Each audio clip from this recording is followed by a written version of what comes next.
Oke, lanjut ke bagian yang berikutnya dari faktor-faktor yang dapat mendorong integrasi ekonomi antar negara atau wilayah. Ya. Yang ketiga di sini ada pertumbuhan ekonomi dan pengembangan. Jadi integrasi ekonomi ini bisa jadi cara untuk mendorong pertumbuhan ekonomi dan pengembangan ya di negara atau wilayah yang terlibat. Bagaimana kemudian kan kita bisa saling membantu bersama dalam hal teknologi, pengetahuan, ya dan lain sebagainya. Jadi dengan membuka pasar, negara-negara ini bisa menghasilkan lebih banyak kesempatan bisnis dan investasi. Seperti kita pernah bahas juga gitu ya, bagaimana sekarang dengan lembaga keuangan yang ada yang mendukung sekali terjadinya perdagangan internasional.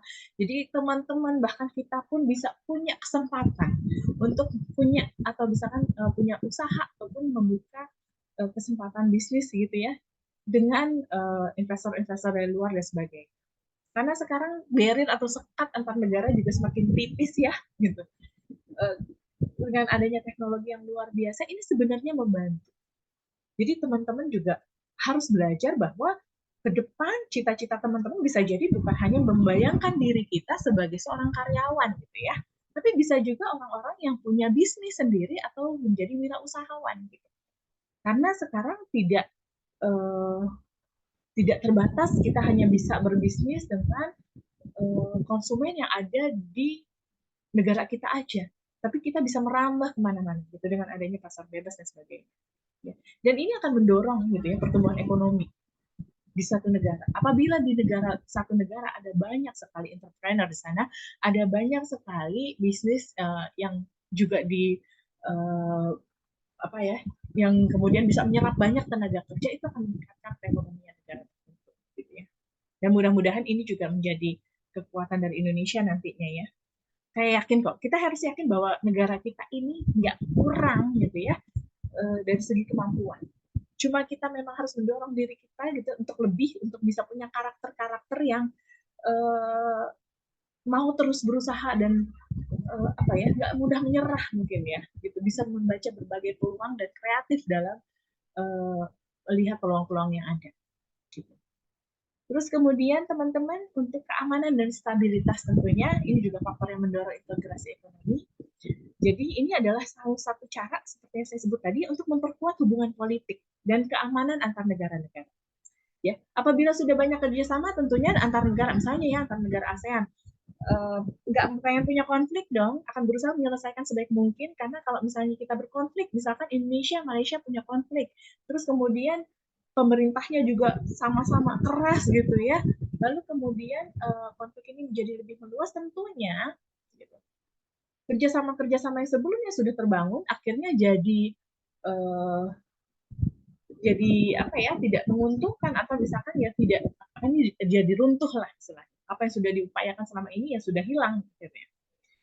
Akhirnya kan pada saat kita sudah banyak melakukan kerjasama, kita sudah sama-sama saling menguatkan juga, saling menguntungkan juga, kita akan mikir berulang kali gitu ya, pemegang kebijakan di negara-negara masing-masing gitu, apakah akan berkonflik dengan negara lain atau tidak, lalu bagaimana cara menyelesaikan konflik-konflik yang ada, karena ada banyak hal yang akan dipertaruhkan di sana.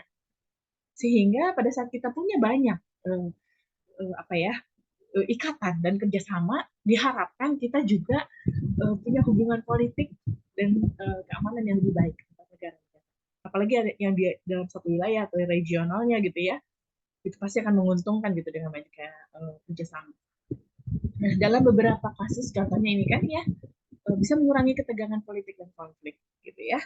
Karena memang kita harus akui kepentingan ekonomi, money gitu ya, tetap lebih diutamakan gitu ya. Kadang-kadang lebih diutamakan ketimbang harga diri. Harusnya nggak gitu juga sih ya. Harga diri itu penting, harga diri bangsa itu penting. Tapi memang pada akhirnya kita akan berusaha untuk mencari jalan terbaik karena kepentingan ekonomi penting. Rakyat perlu sejahtera, rakyat perlu merasa aman, gitu. Rakyat perlu mendapatkan pasokan pangan sandang papan yang cukup, gitu ya. Rakyat juga masih perlu untuk bisa melakukan perdagangan dengan warga-warga di negara lain. Gitu. Jadi paling tidak saling ketergantungan ekonomi ini menjadi lebih besar gitu ketimbang keinginan untuk berkonflik gitu ya, sehingga lebih damai. Ya, lanjut. Berikutnya yang mendorong juga adalah faktor teknologi dan komunikasi.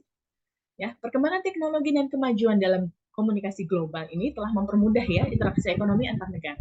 Gitu, ya.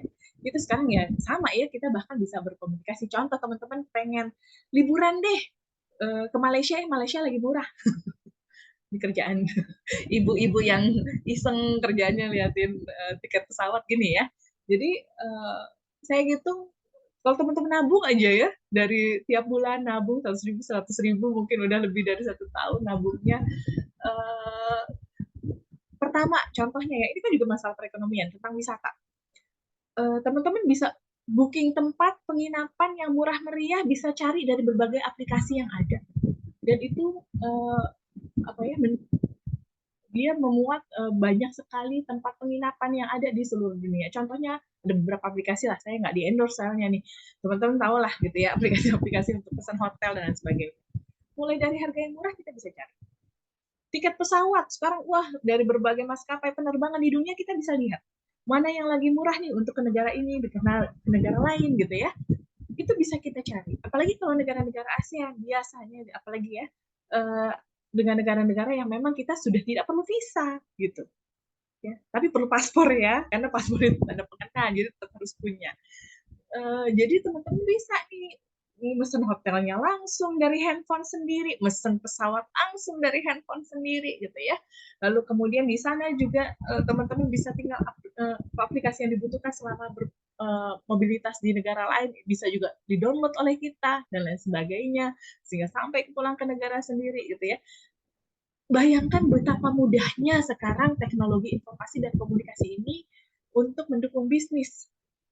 Ya, kalau teman-teman punya nih, punya rumah, contohnya ya rumah orang tua atau rumah kakek nenek yang sudah terbengkalai, terus kita renov, kita masukin Airbnb di sana misalnya, atau misalkan di booking, itu kita jadiin tempat penginapan murah meriah gitu untuk turis asing. Lalu kemudian kita atur SOP-nya dan lain sebagainya, itu juga bisa.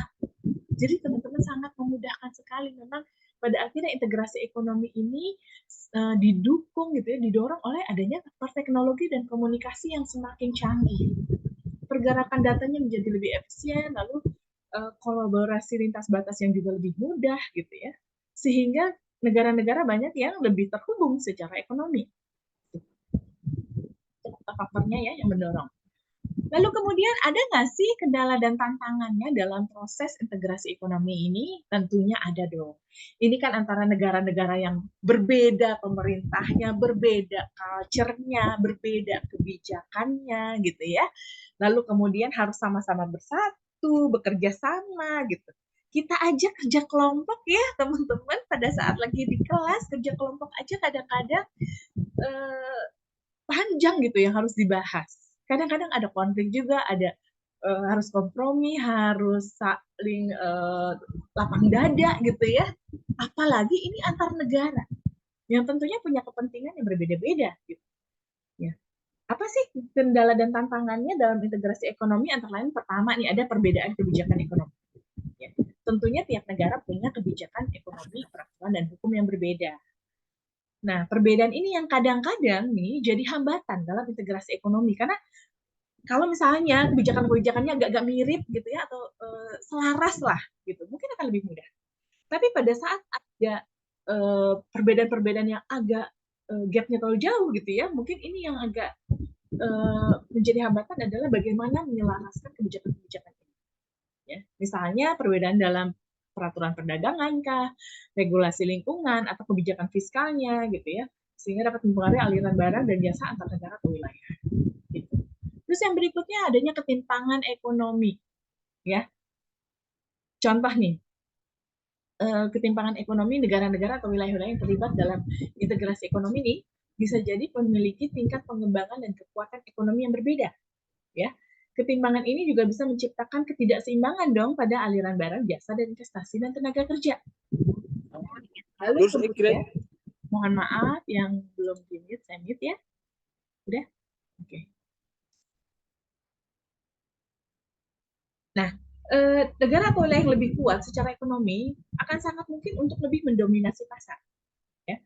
Atau pada akhirnya kita akan ngerasain tekanan kompetitif yang tidak seimbang pada saat antara negara-negara yang bekerja sama ini ada negara yang lebih kuat secara ekonomi sementara yang lain tidak gitu ya.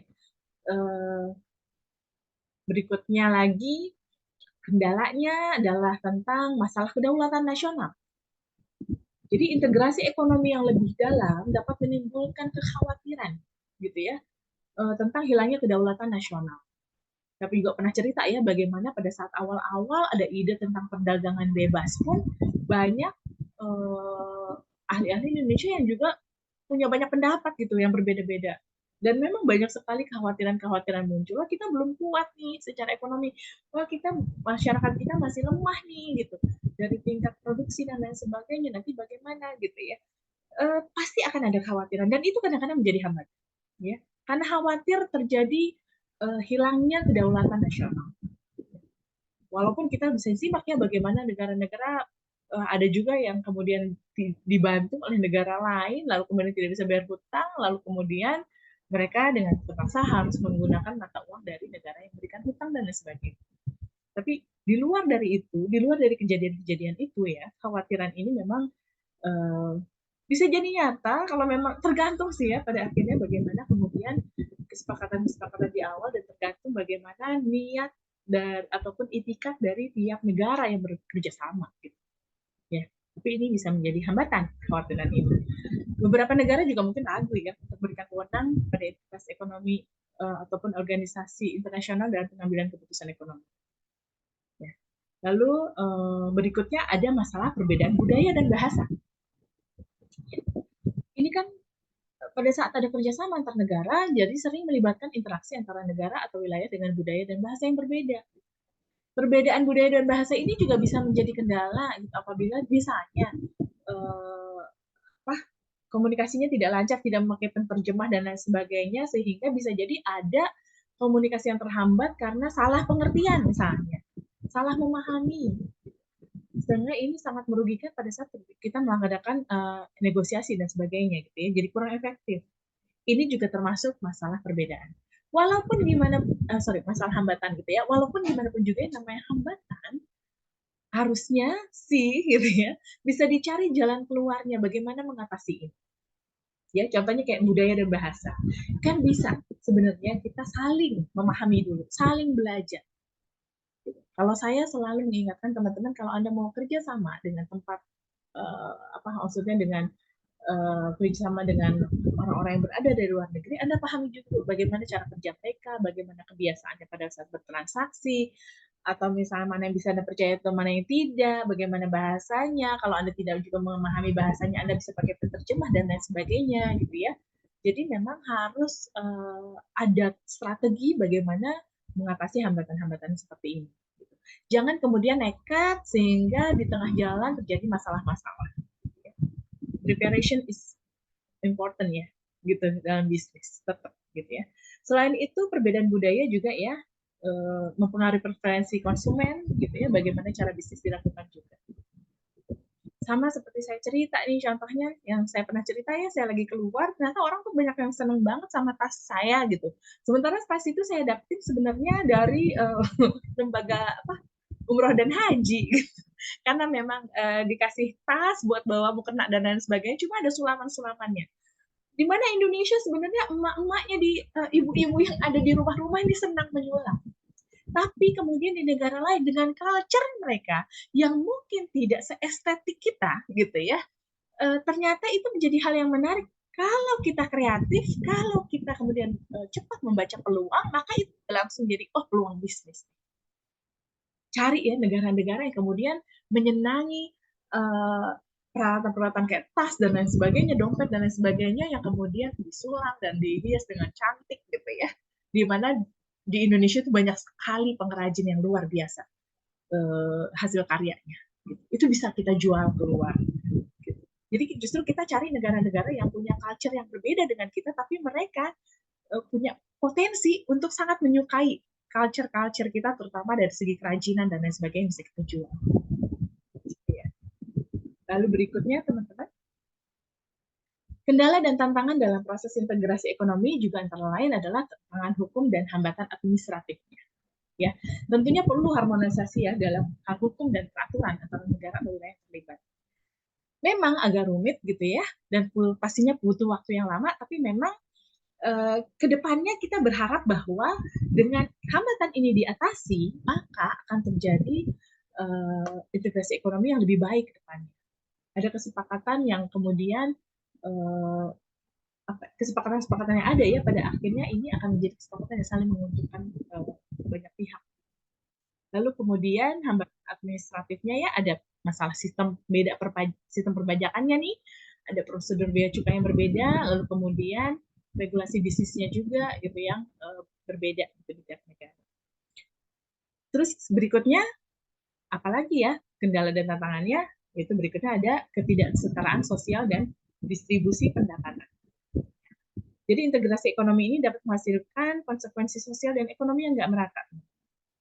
Beberapa masyarakat atau sektor ekonomi tertentu mungkin akan menghadapi tekanan kompetitif yang lebih besar. Ya.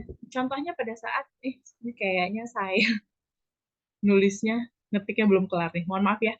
Jadi bagaimana kemudian contoh nih, misalnya ada perdagangan yang terbuka gitu ya dari segi integrasi ekonomi antar negara ASEAN, tapi kita punya barang-barang atau produk-produk yang sebenarnya ini juga banyak dihasilkan oleh negara-negara yang lain.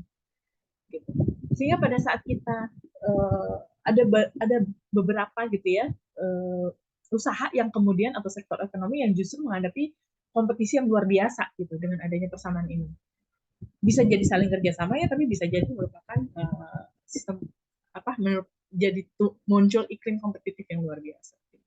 Ini hambatan. Gitu ya.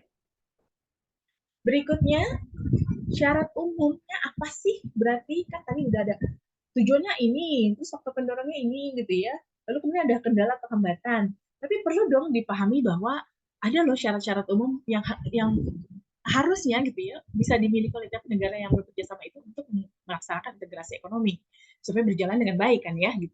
Yang pertama harus ada yang namanya kesepakatan dan komitmen bersama. Teman-teman bentar. Saya cut lagi rekamannya.